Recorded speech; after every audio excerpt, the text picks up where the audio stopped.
प्राणी मात्र संसार में है, क्योंकि हुआ ये कि विधाता ने सबको बहिर्मुखी बनाया है, अर्थात सब बाहर की ओर ही देखते हैं।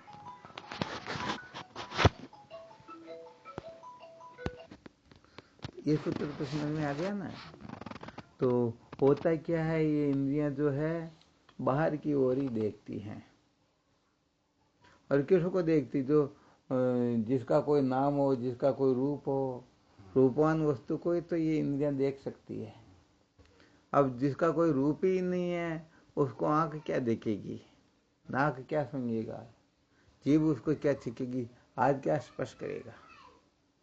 तो आत्म तत्व जो है ना, इतना सूक्ष्म है, इतना सूक्ष्म है कि ये सारी बहिर्मुखता पूर्ण रूप से निवृत्त हो जाए, तब आत्म तत्व समझने में आने लगता, तब उसको देखा जा सकता।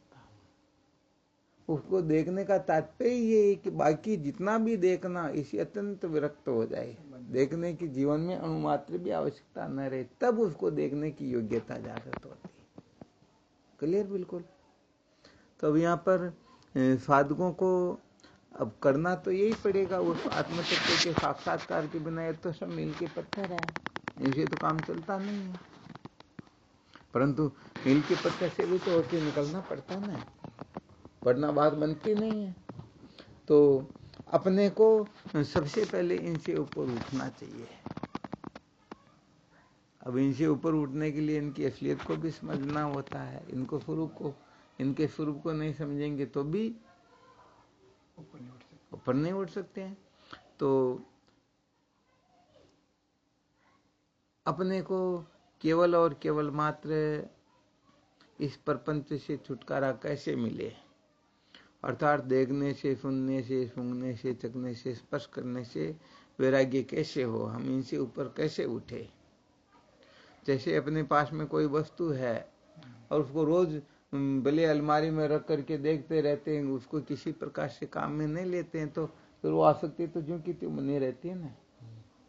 या तो उसका सदुपयोग करें या उनका त्याग ही कर दें, जिनको आवश्यकता उनको दे दे, तो उनका चिंतन मनन छूट गया ना।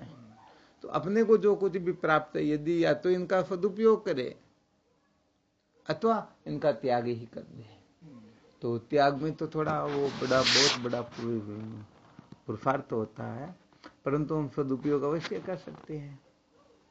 तो ये जो कुछ भी दिखाई देती या इंद्रिय जन्य जो कुछ भी है ना, उन सब का यदि हम सदुपयोग करने लग जाए तो अपने आप ही हम इनकी असलियत को समझ जाएंगे। अरे भाई, वास्तव में ये जो है इनकी जो सामर्थ्य इतनी ही है, और ऐसा करके ही हम आत्म तत्व को देखने के योग्य बन सकते हैं।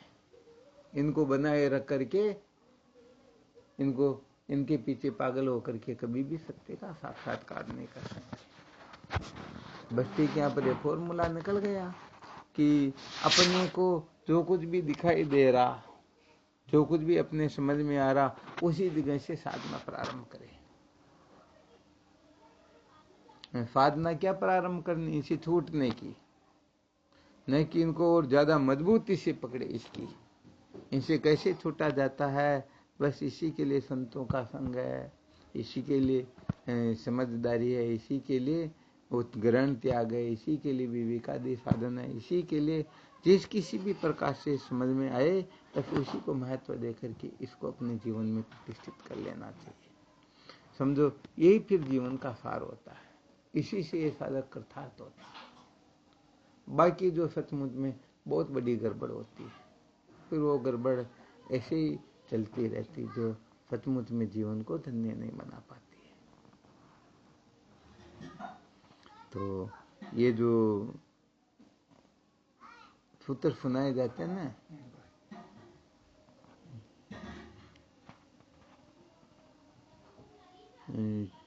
सेवा, सुमरण, ध्यान, भक्ति के जो बताए जाते हैं फॉर्मूले, यहाँ से अपनी साधना शुरू कर देनी चाहिए। यदि यहाँ पर सचमुच में हम ठीक तरह से टिक गए तो ज्ञान तो स्वतः उदय हो जाएगा, या नहीं टिक पाएंगे तो फिर कुछ नहीं हो पाएगा। तो ये अपने हाथ की बात है। वह दिखाई नहीं देता, ये दिखाई दे रहा, तो इनका समायोजन कैसे करना? ज्यादा इनमें आसक्त नहीं होना, हमता मनता नहीं करनी, इसी के पीछे अपने को पागल नहीं करना। वो तो हमारा पागलपना बना रहता है, इसलिए कहते भी इनका सदुपयोग करो, ठीक है ना। परंतु जो इन सब से मुक्त हो चुका वो क्या सदुपयोग करेगा, वो तो इनका त्याग भी कर चुका ना। जो त्याग में लग चुका अब उनको सदुपयोग की जरूरत ही नहीं, और जो ग्रहण में लगा हुआ उसी को सदुपयोग करना। बस फॉर्मूला इतना सा है। अब हम ग्रहण को महत्व दे रहे हैं या त्याग को महत्व दे रहे हैं। यदि ग्रहण को महत्व दे रहे हैं तो इनका निश्चित रूप से सदुपयोग करो, और त्याग को महत्व दे रहे तो इससे बड़ी तो कोई साधना होती ही नहीं है। तो यहाँ पर फिर और फॉर्मूले निकलते हैं कि त्याग भी यदि हम कर रहे हैं तो ब्रह्म साक्षात्कार के लिए कर रहे हैं, तो वह त्याग सचमुच में आदरणीय हो जाता है, वरना वह त्याग भी बांधने वाला हो जाता है, वो भी भटकाने वाला हो जाता है, वो भी मौज मस्ती मनोरंजन वाला हो जाता है ना।